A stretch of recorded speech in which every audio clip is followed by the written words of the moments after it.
Hare Krishna.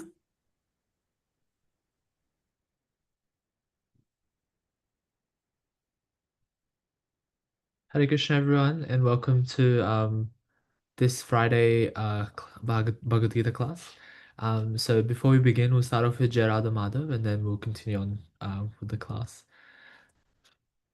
Jai Radha Madhava Kunja Bihari Gopi Jana Vallabha Girivardhari Jai Radha Madhava Kunja Bihari Gopijana Vallabha Girivardhari Yashodanandana Brajajana Ranjana Yashodanandana Brajajana Ranjana Yamunati Ravanachari Yamuna Tiravanachari Jai Radha Madhava Kunja Bihari Gopijana Vallabha Girivardhari Jai Radha Madhava Kunja Bihari Gopijana Vallabha Girivardhari Yashodanandana Prajajana Ranjana Shoda Nandana Brajajana Ranjana Yamuna Tiravanachari Yamuna Tiravanachari Jai Radha Madhava Vrinda Gopijana Vallabha Girivardhari Jai Radha Madhava Kunja Bihari Gopijana Vallabha Girivardhari Hare Krishna Hare Krishna Krishna Krishna Hare Hare Hare Rama Hare Rama Rama Rama Hare Hare Hare Krishna Krishna Krishna Hare Hare Hare Rama, Hare Rama, Rama Rama, Hare Hare, Hare Krishna, Hare Krishna, Krishna Krishna, Hare Hare, Hare Rama, Hare Rama. Rama Rama Hare Hare Jaya Radha Gopinath Radha Gopinath Shri Radhe Jai Radha Gopinath Radha Gopinath Shri Radhe Jaya Jaya Prabhupada Prabhupada Prabhupada Jaya Jaya Prabhupada Jaya Jaya Gurudev Gurudev Gurudev Jaya Jaya Gurudev Nitya Gaura Hari Bol Hari Bol Hari Bol Nitya Gaura Hari Bol Shri Radha Gopinath Bhagwan Ki Jai Srila Prabhupada Ki Jai. So Hare Krishna, everyone, and again, welcome to this Friday class. So before I begin, we'll start off with Mangalacharan, and then we'll continue on with today's verse. And we're starting from Bhagavad Gita Chapter 4, verse 11 and 12.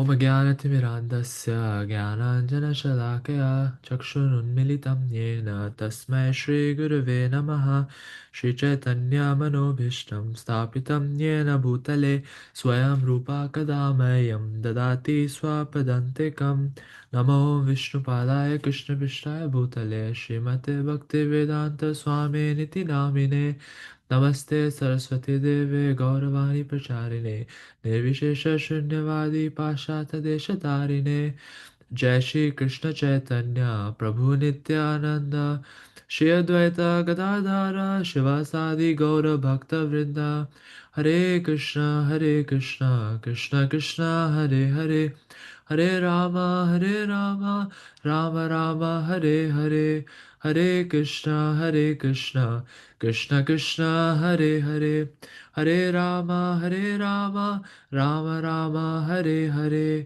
Hare Krishna Krishna Krishna Hare Hare Ram Ram Ram Hare Hare. So, again, welcome everyone. So, we're discussing from chapter 4 of Bhagavad Gita.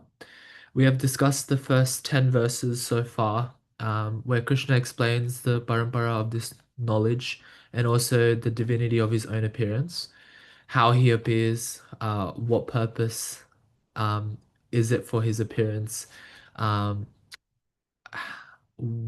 how do we get to know him?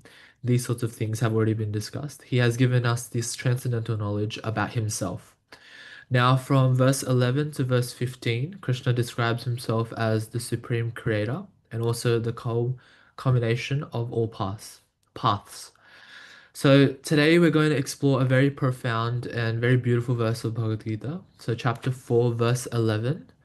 So I'll just share my screen again.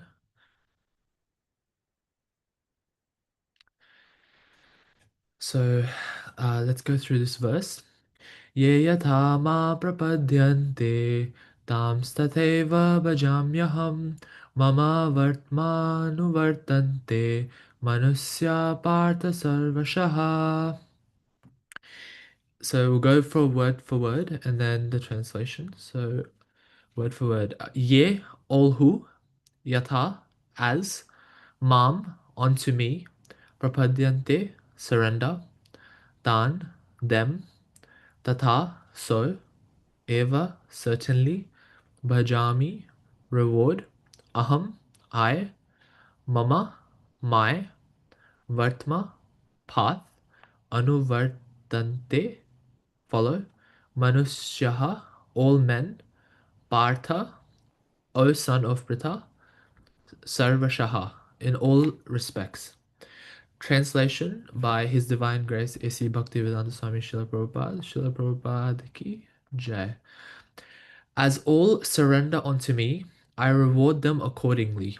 Everyone follows my path in all respects, O son of Pritha.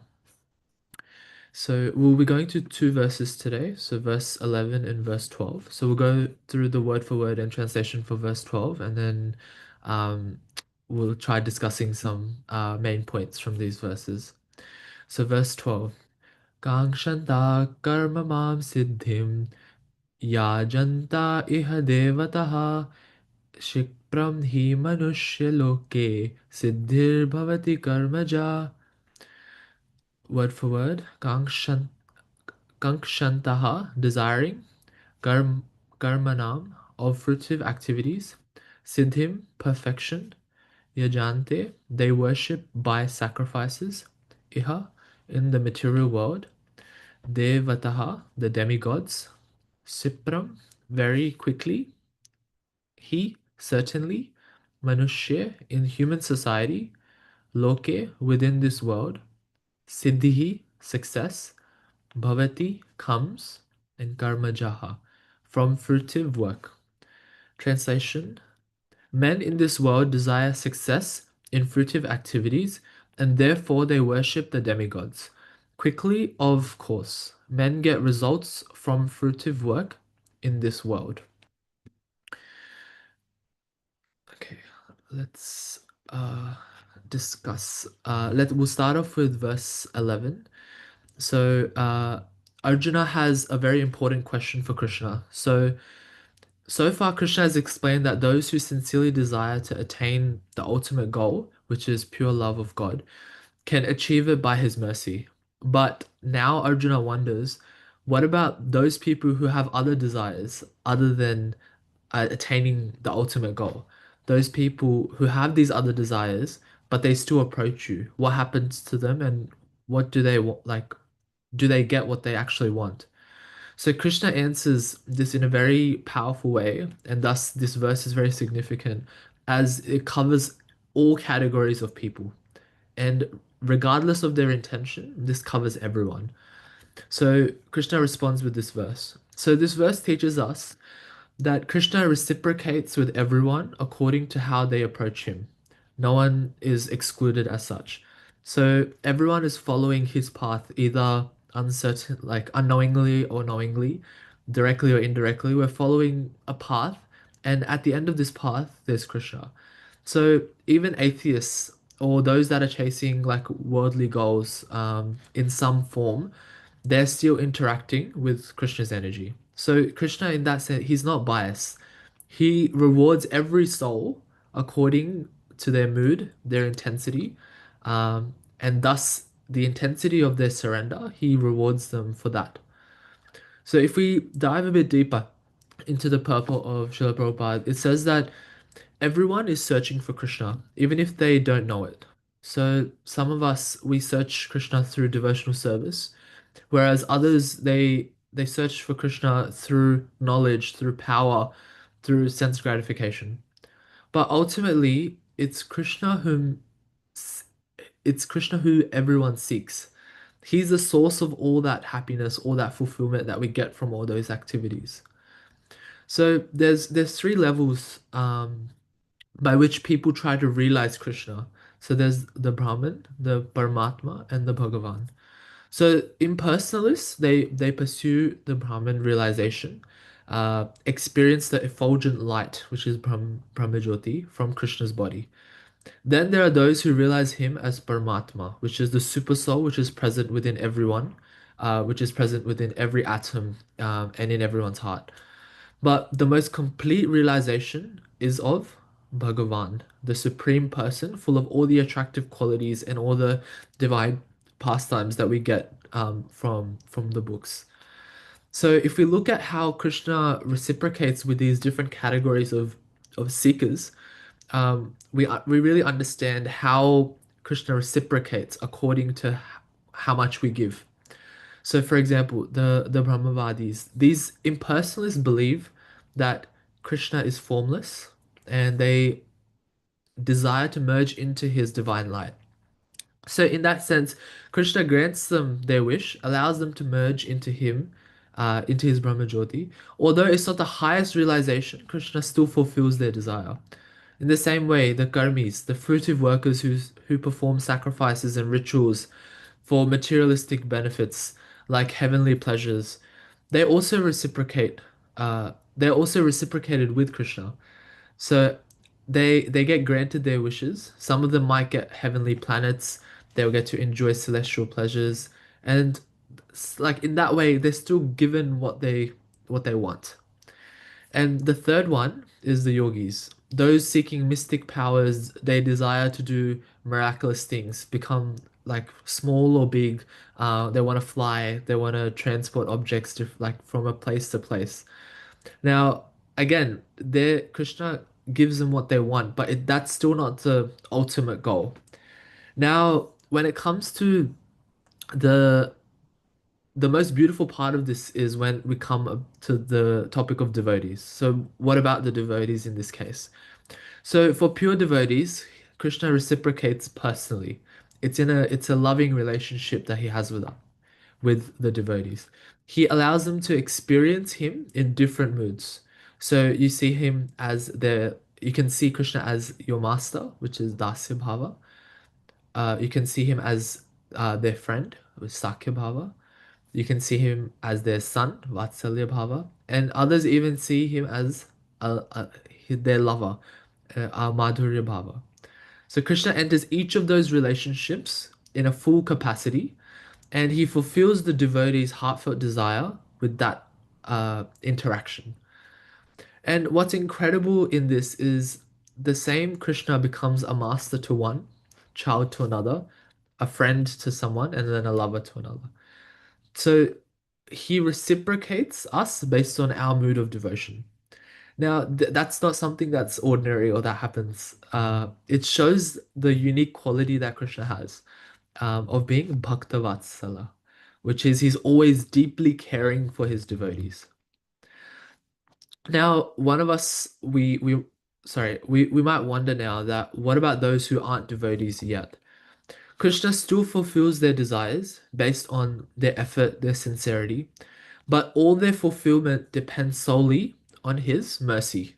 No one can attain success in any without endeavor. So whether that be material or spiritual, without Krishna's sanction, without endeavor, nothing, no amount of success can be attained. That's why it's said that all spiritual paths are simply different levels of success, but on the same path. So the path is ultimately leading to Krishna. It's just which path do we want to take to get there? Now, this leads us to a very important conclusion that unless one comes to the platform of Krishna consciousness, all other attainments, whether that be material wealth, whether that be liberation, mystic power, these all remain incomplete. Thus, it's always advised that we come to the highest stage and we follow um, bhakti. So, an example that I can give. So, imagine there's a cup of milk in front of us. We have five senses. So, when we see the milk, the first thing we do is we see with our eyes. So, we understand that this milk is a white substance. So, if we touch the milk, we can feel that it might be wet, it might be cold, it might be hot, but it's a liquid substance. Now, if we hear about the milk, we'll hear certain qualities about the milk maybe from someone else. We won't be able to hear the milk itself unless it falls or something like that. Now, in the same way, when we smell the milk, we get the fragrance. And unless we drink the milk with our mouth, we will get the complete, that's when we get the complete benefit of the milk. That's when the body is nourished. So by bringing out our tongue and making it with like having contact with the milk, we get the maximum benefit of the milk. And but bringing in those other four senses, we don't get that full benefit. So similarly, God is meant to be approached with devotion, with love, with service. But if we approach God to fulfill our sense gratification desires, that's not the right way of approaching God. And thus, we will not get that full attention, the full affection of God. But if someone approaches God in a selfless manner, then Krishna will give himself to that person. So it's dependent on our approach, on how we want to be treated. Instead of calling God impartial or that he's biased, it's better to modify our own efforts towards God, to become more selfless, to become more transparent in what we're doing, and to become more devoted to God to get that full benefit. So to support this in Srimad Bhagavatam 2.3.10, it says, Akma Akama sarva kamo va moksha kama udaradhi tivrena bhakti yogena yajata purusham param. Translation: whether one has no desires, all desires, or desires liberation, he should still worship the Supreme Person with intense devotion. So no matter who we are, a beginner, a seeker of wealth, or someone who just wants liberation, if we take up devotional service with intensity, Krishna will fulfill not only the desires that we have, but also give us the highest perfection, which is love for him. Now, in this age of Kali, how can we begin this? It seems like such a uh, foreign concept. Like, how can we get to this in the most effective way? And now, in this day and age, people want results quickly.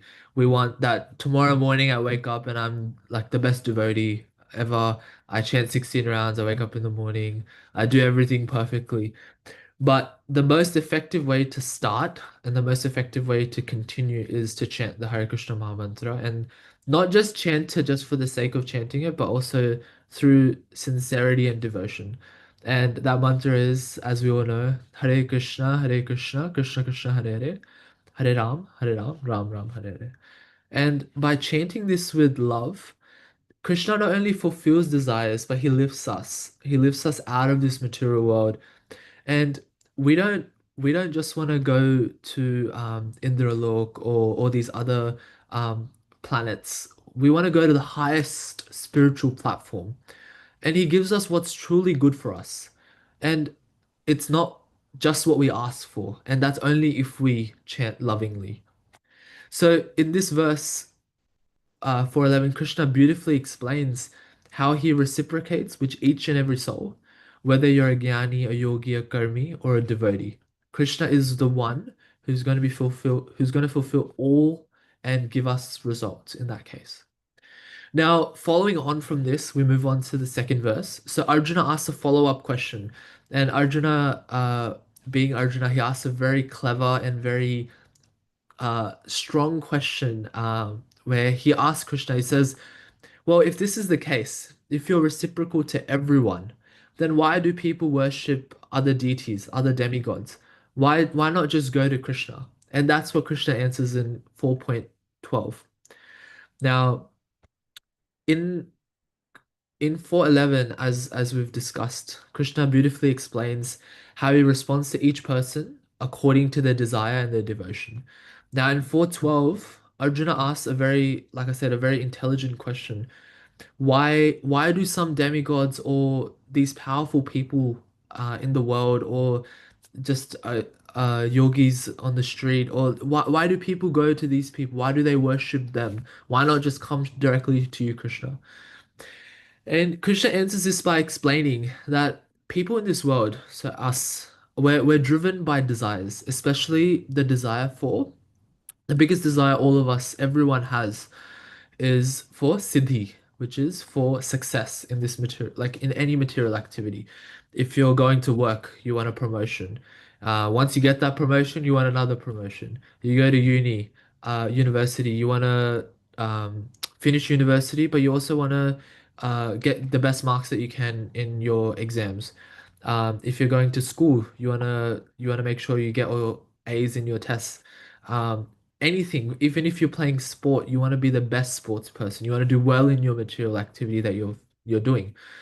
And sometimes when we fall into this trap of going after these material activities, that's when we worship devtas or demigods, hoping that we get these quick results. And Krishna confirms something really important here. They do get results. That worshipping devtas, it does produce outcomes, but those results, those outcomes, they're all temporary. But the deeper meaning here that Krishna clarifies is that demigods are not equal to him. Many people casually they say nowadays that, oh, all gods are the same. But when we read scripture, that this isn't supported by scripture at all. All the demigods, they are parts and parcels of Krishna, not equal forms. They're said to be 33 crore devtas, but all of them are subordinate to the Supreme Personality of Godhead, Sri Krishna. Think of it as a massive business where there's one person at the top who's in charge and everyone else stems from him. So if you're um when everyone else stems from him, the main reporting at the end of the day goes to the main person at the top. Now, Lord, when we talk about demigods, it also mighty beings such as Lord Shiva, Lord Brahma, they're also described in Bhagavatam as they're bowing down, they're offering respect to Krishna. So in that case, we can also see that they're not equal to him, but they're also everything, every one of them is part of him. Now, philosophically, it's very significant, and sometimes emotionally and sentimentally, people they like to say that all deities are the same, and it's to avoid other people's like hurting other people's feelings. But Krishna is very clear in what he says. He is the source of everything, and all the others are like they're his servants. This world is like it's like a divine administration. So Krishna is the supreme head. The demigods are the departmental heads. So each governs a function. The sun god will govern heat, light. The rain god controls water, so on. There's one for every single department. Now, even great teachers such as Shankaracharya, who represented impersonalist views, they accepted that Krishna or Narayana is beyond material nature, whereas the Devtas they operate within material modes. Now, the question arises again, why do people still worship Devtas? It's because they want immediate results. Krishna says, such people are less intelligent, not because they're bad, but because they're desiring temporary things. The body itself is temporary. That's the first lesson, that our body is temporary, our material needs are temporary. And those who fulfill those needs, like the devtas, are also within that temporary creation.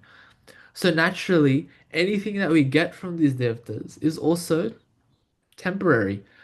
So everything that we're praying to receive, even though we might receive it and we'll praise, but when it comes to keeping that for a longer period of time, that's not the case at all. So at the time of pralaya or universal destruction, not only will the worshippers vanish, but so will the devtas themselves because their positions are temporary.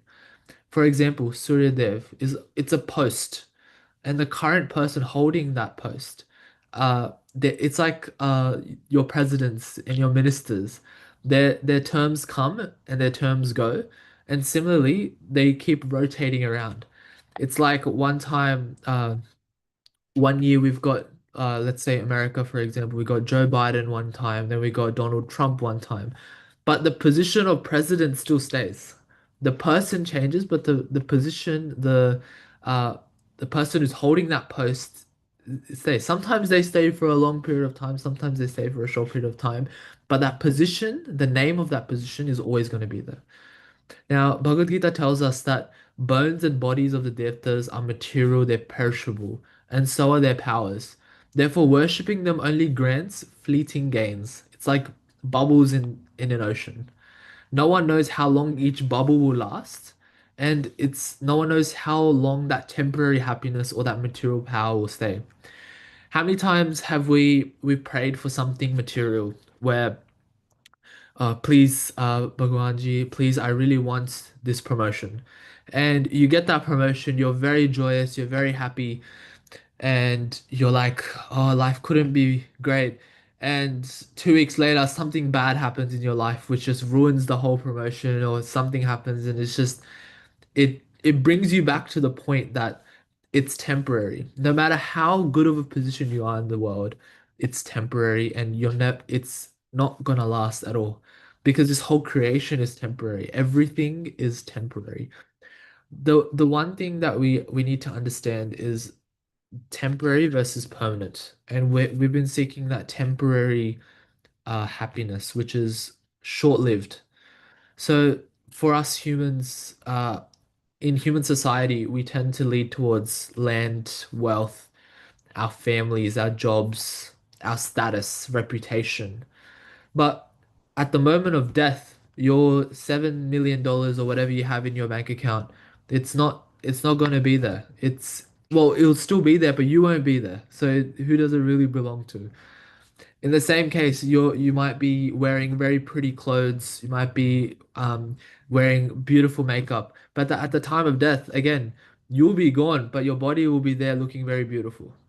So in that case, it's Krishna explains to us that as students of Gita, we shouldn't make this same mistake. We should be desiring something more, and that desire should be permanent success. And that permanent success is only given to us if we're uh, by attaining Krishna himself. So again, let's ask another question. Is there any real gain in spending an entire life, which for us, it seems like a very long period of time, but it actually goes very quickly. Is there any gain in spending this entire life chasing something which is just temporary? So this could be, like I said, examples are endless because in this world, everything is temporary.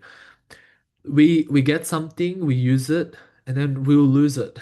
And then that's just starting the cycle again. It's just we're chasing one thing after another. You make a good body, then you have to, your time increases, and you want to get married, then you want to have a house, then you want to buy a car, then you've got kids, then the kids grow up. Until they're grown up, you're taking care of them. So where does Krishna fit into all of this? So this verse that we're discussing, it reveals why many don't approach Krishna directly. He doesn't give instant gratification. That's why we don't like it, because in this world where we've got very short attention spans, we want things done on the spot. Um, just like today's the first time you open Bhagavad Gita and tomorrow morning you're the best devotee in the world. That's what we're seeking. Instead, Krishna, what he does is he purifies the devotee. He cleans them of all these material desires. And then what he does is he gives his love and he gives his eternal shelter. And that's what we should be seeking. He's every time we chant or we're doing Harinam, he is getting a broom and sweeping our heart from all the bad things that we have done. So there's an excellent example of Dhruv Maharaj who did a very intense penance, desiring a kingdom which was greater than his great grandfather Brahma. But after attaining uh, Krishna, he said, "I was looking for broken glass, but I found a priceless jewel." When Krishna asked him, "What do you want now?" Dhruva replied that I only want you, my Lord. I want nothing else. Sometimes we tend to desire things which we think we want, but when we actually receive those things, we realize we didn't actually want that thing. So this is Krishna's mercy. He fulfills our desires in such a way that we eventually become purified and only desire only him. This is because Krishna says that only rare people come to him because most are after these fast results. But those who worship Krishna with patience, with devotion, with surrender, he will never let us down. Those people they're considered the truly intelligent people because even though the process takes longer, even though it's a longer time span, it genuinely allows you to surrender. An example I can give is, um, let's say I'll give an example, playing cricket as an example. One day you might go and train for cricket, and the one day that you train, you feel very good, you feel awesome, and you're hitting the ball really well, and you have this ideology in your head that because I had this one good day, now the Australian cricket team is going to pick me. But that's not how it works. Having the one good day is not gonna make you play for the Australian cricket team. Whereas if you continuously with, I wouldn't say love and devotion in this case, but in just that consistency and that patience, if you have that, then eventually one day you might make that team. So in that same way, if w people that worship Krishna, they're rare because it it's a longer process. It's not a fast result process. And thus when we worship Krishna with patience, with devotion, and we surrender, that's when we truly attain that Brahma Bhakti. Now, in this way, Krishna lovingly answers Arjuna's question. So people worship other devtas for quick benefits, but those who come to Krishna are taken on a higher path, the path of purification, spiritual progress, and then ultimately liberation. An example of this is in Isha Upanishad. Um, in one of the verses, the translation says, all this, whatever moves in this world, is pervaded by the Lord. Enjoy by renunciation, do not covet, for whose is wealth anyways.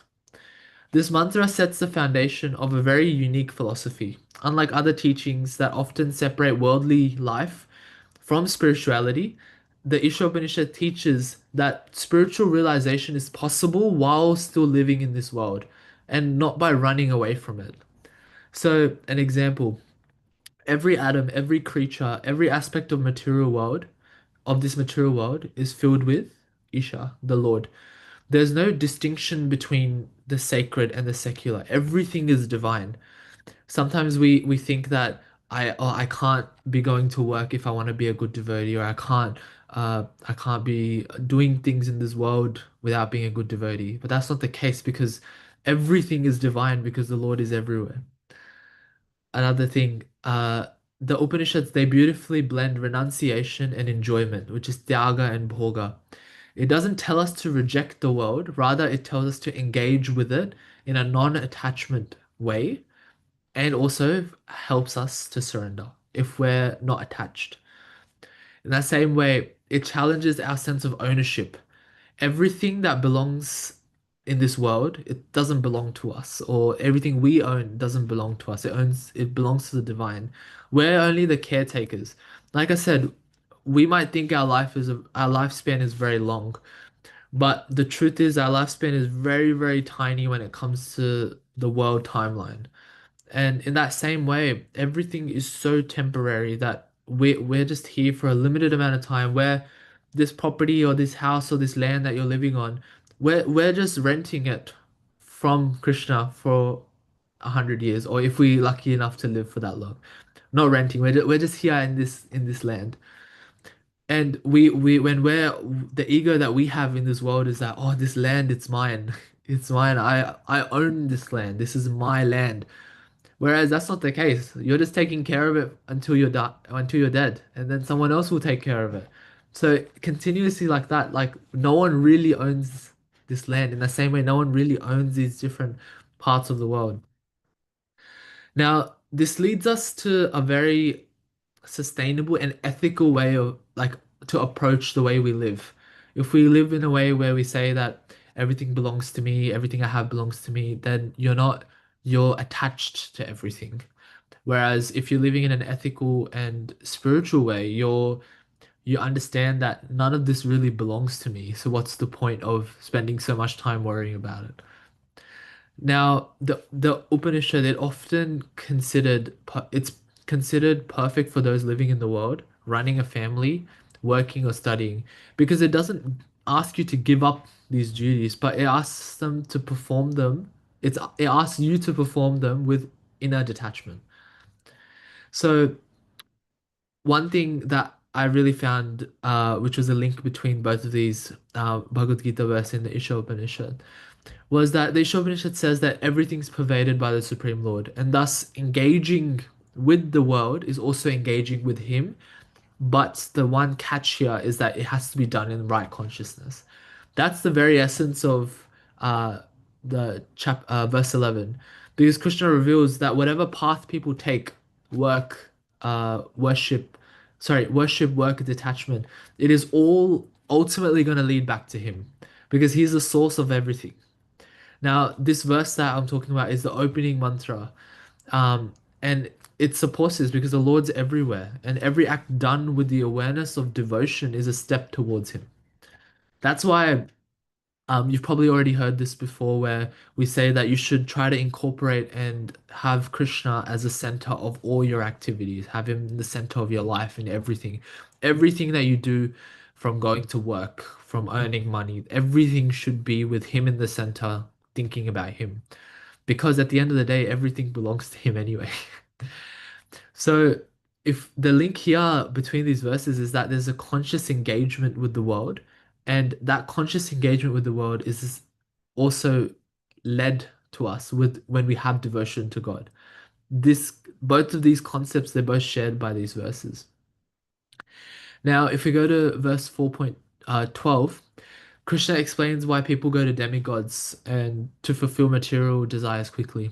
Now, again, the Ishopanishad challenges this again. And it says that don't covet anyone's wealth. And also, it teaches that renunciation of possessiveness and not the pursuit of material gain. This is verse number 9. And in 4.12, it says that people who are seeking it's a temporary fix that they're seeking.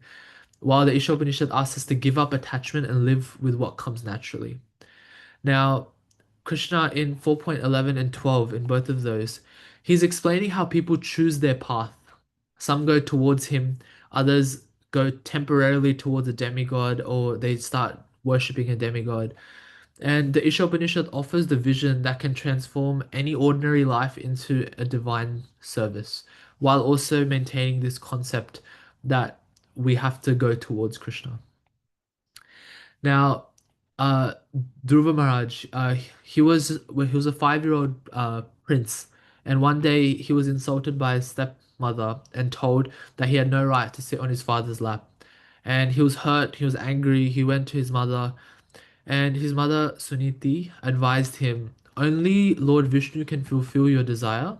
Go to the forest and worship him." So Dhruva left, determined to gain a kingdom greater than even his grandfather, Lord Brahma. Lord Brahma. So his motivation was clearly material. He wanted revenge and status. This perfectly illustrates Gita 4.12, where Krishna is saying people worship with intense desire for success, and they often get those quick results.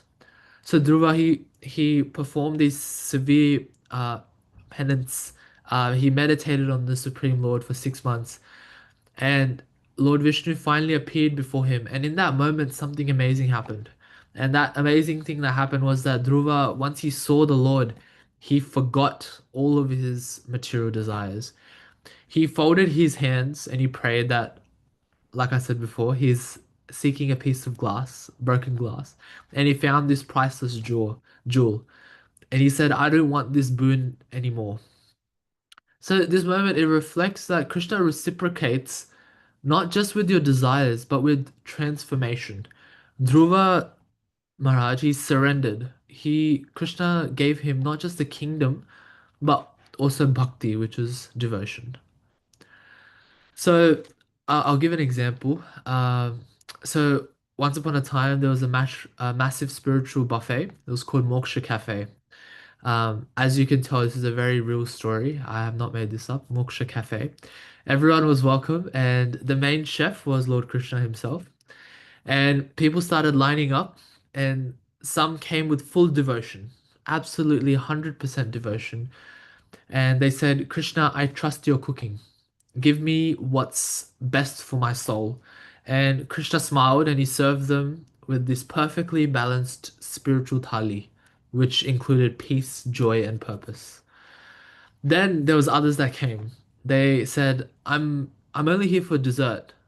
Just give me like fame, wealth, and like maybe like some abs." And Krishna, being fair, he served them a very sugary plate, and it was labeled temporary satisfaction, but there was a little foreprint at the bottom where it said, "May expire soon." And there was also one guy that asked that, "I just want this drink because it was trendy at the time." And Krishna chuckled and he said, "As you approach me, I'll serve you what you've asked me because you want this. But just make sure that you know that it's temporary. It's not gonna last you long." Just like this buffet and this example that I've made up, Krishna gives according to our appetite, he gives us what we want. In that same way as we discussed in 411, that Krishna reciprocates to us according to how we approach him. So if you come for those quick bites, those quick results, then you'll be hungry again very soon. Whereas if you stay a little longer, have a little bit of patience and go for a longer meal, then you'll get that full satisfaction and the full benefit of the meal itself. So uh, again, we're gonna go back to Isha Upanishad, mantra 9. So the translation of this mantra is, "Into deep darkness fall those who worship ignorance, and into greater darkness fall those who are devoted to knowledge." So this verse is very profound because it shatters that common assumption that knowledge, vidya, is always superior to ignorance, avidya.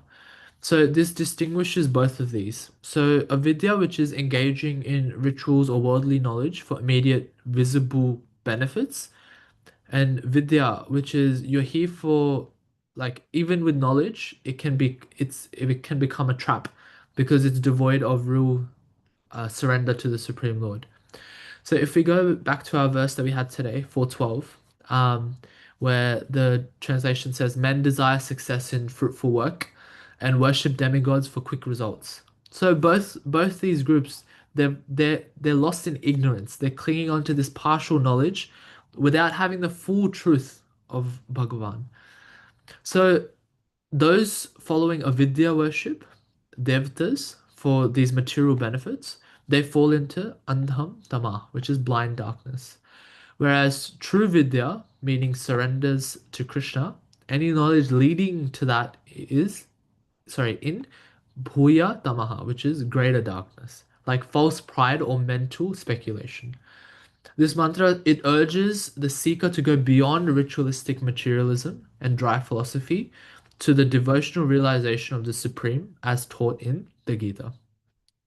Srimad Bhagavatam 2.3.10, it says, Akama sarva kamo va moksha kama udaradhi Tivrena bhakti yogena yajata purusham param. A person who desires, a person who has no desires, all desires, or desires liberation should worship the Supreme Person with intense devotion. Now, this verse is a very master key to understanding 4.11 because no matter where one is on the spiritual ladder, a karma, one who has no material desires, a pure devotee, sarvakama, one who has all desires, materialist, or moksha karma, one who's desiring liberation, a jnani or a yogi, all are advised to engage in tivrena bhakti yogena, intense devotion. Why? Because only Bhagavan can fully satisfy the soul. And if we go back to how this links back to our verses from today, 4:11, as they surrender unto me, I reward them. This verse from Bhagavatam expands that even materialistically motivated motivation can gradually be purified through devotion. You look at Dhruva Maharaj, his desire was this massive kingdom, but through that devotion, through that bhakti that he had, even that got purified into I don't want that anymore. And in that same way, 4:12, while demigod worship may give you quick fruits, bhakti to Krishna gives lasting transformation, even in the initial approach, even while the initial approach is selfish. Now, if we're going to Krishna for these quick fruits, but our devotion is strong, through that devotion, the longer we are patient with that devotion, the longer we stand with that devotion, we can change those desires into something more worth it for the long run, not just these quick house, money, fame, wealth, all of these things. So what Bhagavatam does is gives us this hope that motivation doesn't disqualify as long as the right person, as long as you approach the right person, and that right person is Krishna. So over time, bhakti purifies even the most material desires. So I'm gonna run through some practical tips and tricks that we can sort of take from these two verses. So from 4.11, uh, I've probably gone over this a couple of times, but we'll run over it one more time so it sticks with us. That 4:11 is that Krishna is not biased. He reciprocates with everyone according to how you approach him. And 4:12 is that worshipping demigods will only give us those quick results. Whereas if you want the long-lasting results of Brahma Bhakti, you'll have to approach Krishna. So from 4:11, we understand that we can ask ourselves when we're on our in our day-to-day life that am I asking Krishna for something or am I offering something? So we try to shift from asking for material things to offering love, gratitude, and service. Rather than tomorrow morning saying to Krishna, Krishna, I'll give you this plate of laddus if I pass this exam. Just say you go up to Krishna, you say, Krishna, I just want your love. I'm very happy with everything that's happening in my life, and all I want is that I can serve you endlessly. You're not asking for anything in return. It's selfless, and it's it's very important that you have that mood. It's not just you're just saying that for the sake of saying that, and Krishna's just gonna oblige. No, Krishna's within us. He knows what we're actually thinking. We can be as cheeky as we want and try to say something and not mean it, but he knows what we actually mean. He knows everything. The second thing is that whichever spiritual path we're in, we're sincere. So Krishna knows that like we're not perfect, but the one thing that he values is endeavor, genuine effort. Once we put that effort in, once we have a form of consistency with that effort, then it shows Krishna that at least we're trying. At least we're trying. Where no one's perfect, but at least if you're trying, you might improve 1% every day. There's a book called Atomic Habits that I've been reading, and in that book, it talks about how in order to improve at something, you should try to just improve 1% every day. So if you do 1 to the power of 365, um, sorry, I can't think of the number. It's you get that much increase in how much you're doing. Whereas if you go 0.99 to the power of 365, where you're actually doing less, then you go back to zero. Like you're not going to improve that. So in that same way, as long as we're showing genuine effort and we're trying to improve little by little, that's all that Krishna wants. Now, third thing from this verse is that we want to try to use devotion in our daily actions. So if we're studying, if we're cooking, if we're cleaning, if we're working, we want to offer it to Krishna. If you're cleaning your house, you're offering it that Krishna, you're living in this house with me. I'm cleaning this for your service. You're going to work, Krishna. I'm going to work so that I can attain Lakshmi, so that I can support you better. So he doesn't need our support, but it's so that you can have a better environment in your house, better. All of these things are off. They're all for Krishna because Krishna already owns everything. He's already got this. Even if we don't offer him a bowl of fruit or some water, he's gonna have it anyway. He has everything already. It's just a matter of how the path that we give it to him in. That's the main thing. So the fourth thing from this verse is that we accept how you approach God and what you receive. So we want to understand the relationship we have with Krishna. We want to understand, do you see him as a friend, a parent, a beloved person? But he's not a genie. He's not someone you just go and ask for something and he gives it to you. That's when you really understand the relation. Once you understand that relationship, you understand how he reciprocates to us, how he reciprocates according to how we treat him. Now we'll move on to 412. So in 412, in uh the verse was men in this world desire success, therefore they worship demigods. So we talked about that, demigods. So, four things that we can uh, take away from this. So, the first one, we want to delay gratification to grow spiritually. So, we don't want to chase these quick results, whether that's bhakti, whether that's studying, whether that's in our jobs. Krishna, he purifies fast, but then blesses deeply if we trust that process and we take our time and we're patient. If we're studying and the first day of university you expect to be handed your degree, that's not how it works. Even after 1 semester, 2 semester, first year, second year, third, you're still not going to be handed your degree unless you finish everything or unless you deepen that understanding that you want. Same thing with our work. The first day you show up to work, your boss isn't going to be standing there with, here you go, you're the owner of the company. It's just not how it works. So in that same case, even in bhakti, in studies, in careers, we shouldn't chase those quick results. We just need to trust the process and we need to, Krishna will purify and bless us. Number two, we want to focus on what's eternal. Sometimes we think too much about the present and we're thinking about, okay, what am I gonna do now? What am I gonna do now? But sometimes it just takes a matter of self-reflection to think about, will this matter after I die? Will this matter in 100 years' time when I'm not here? That's why sometimes uh when to nourish the soul, it's better to just choose activities which will help you, which will when you ask this question, will this matter after death? You can actually answer by saying, yeah, it will. It will matter.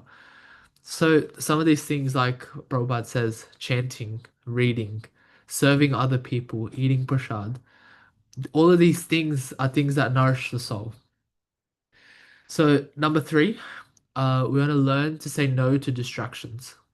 So, uh, well, me personally, one thing that I would say is procrastination is a very huge um, thing that I like to work on because it's distractions, and sometimes when you're trying to work and you've got these distractions around, uh, when you're focusing on them, you're not getting any work done. So we run to these devtas or like these demigods, like the verse says, for this modern life, this money, fame, social media status. And if we can reduce our dependence on these and we build that stability that, okay, I don't actually need this. Or if I do need this, how is this serving Krishna? How am I serving Krishna by obtaining this material thing? That's when you really understand the value of items. And the fourth thing is to chant the Mahamantra every day and to do Harinam. To set a small but fixed commitment where you sit down, you close your eyes, and you chant. That that's the best way to transform desires over time from material to spiritual.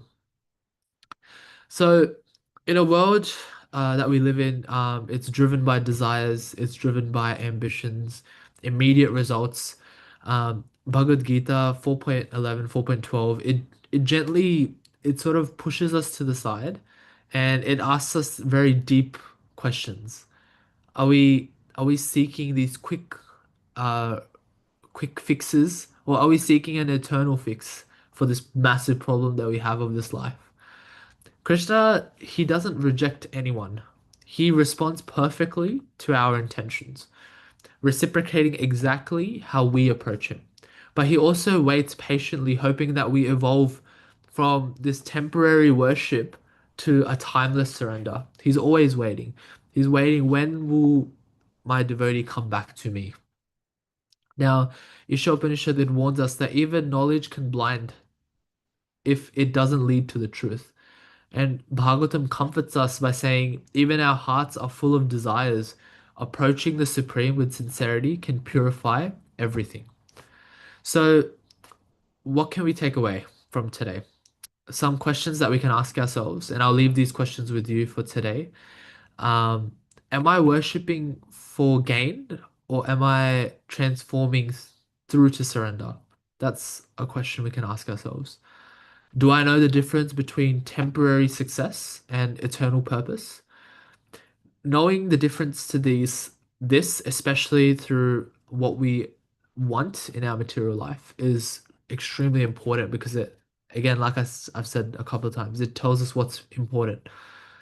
And the last one is that if Krishna is ready to guide me wherever I stand, am I really truly ready to approach him? Sometimes we say, I'm here, but like I'm not getting what like I'm not getting the same from Krishna.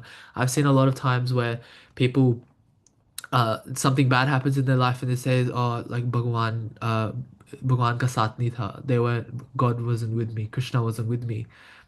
But the question you should be asking was, were you ever there for him? Were you ever in response to what's happened to you, have you ever done anything that will have him really reciprocate that mercy?